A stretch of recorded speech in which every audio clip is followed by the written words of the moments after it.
It wasn't just about whether I was equal under the law. The question was whether actually I was going to get married. And this time, unlike 2 years ago, I want to get married, and I'm ready. And I mean, those of you who are know, it is an amazing feeling when you realize that you've met and are with the person you'll be with for the rest of your life. And what's even more amazing is when you realize that they actually feel the same way. I mean, it's really indescribable. And whether this day is lifted Wednesday at 5 p.m., or if we need to wait just a little bit longer, that dream is going to become reality. And I want to personally thank each and every one of you who stood with us in this fight for what you have done to get us this far.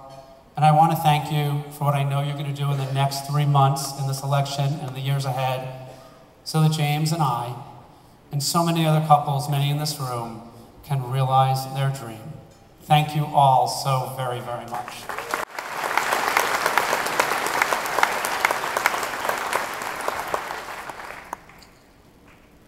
I want to thank Equality California. This is the baby I think I love the most. You saw all those organizations that I kind of rotated through. But this is the one I'm proudest of. And I thank Equality California for this award. It is incredibly moving for me, and I'm so happy to be getting an award at this night for 2 reasons. One, we're honoring the first openly gay speaker of any state legislature.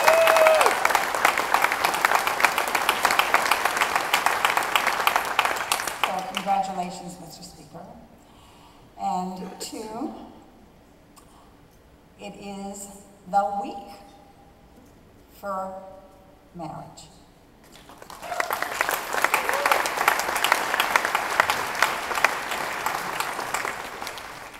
And speaking of marriage, I want to acknowledge my fiance, the most wonderful woman who gives me incredible support, makes my life interesting, fun, keeps me laughing, Bernadette Abruzzi.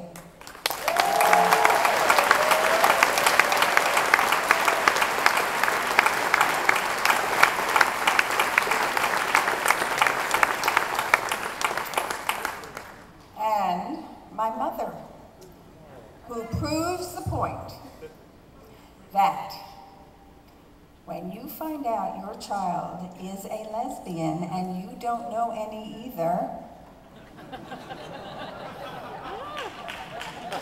you too can grow and learn to be proud of her.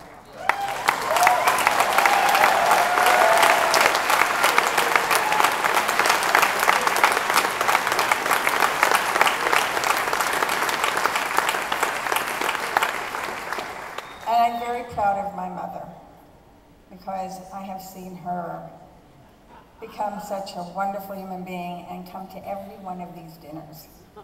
And that, to me, is true love. You know, when I was a teenager, I went to the Capitol for the first time as part of the American Legion's Boys State program.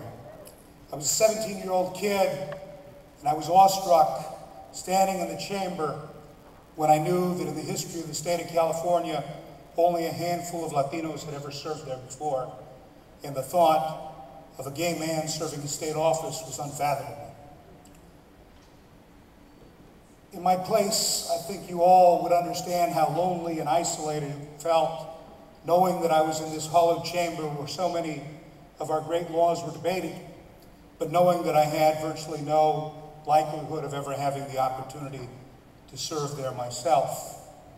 But in fact, I did get that opportunity. I got that opportunity because the Latino community and the LGBT community embraced their power and put forward brilliant, talented, and dedicated people. People like Harvey Milk and Ed Roybal. People like Sheila Kuehl. People who proudly blazed a trail that I could follow. And I followed that trail, as did Anise Parker in Houston, and Gordon Fox in Rhode Island. And all of our elections marked progress on one front, but we as a community have seen progress on many other fronts as well. We've seen Don't Ask, Don't Tell come under what I hope will be a fatal attack. I think we need to do something more than just say, you know, we celebrate you. I want us to give them a big old viva, okay? That means long live. And so I'm going to say, que viva Equality California. All of you please shout a big old viva, okay? Let's do it all together. I'll go first, you go next. Que viva Equality California! Wonderful.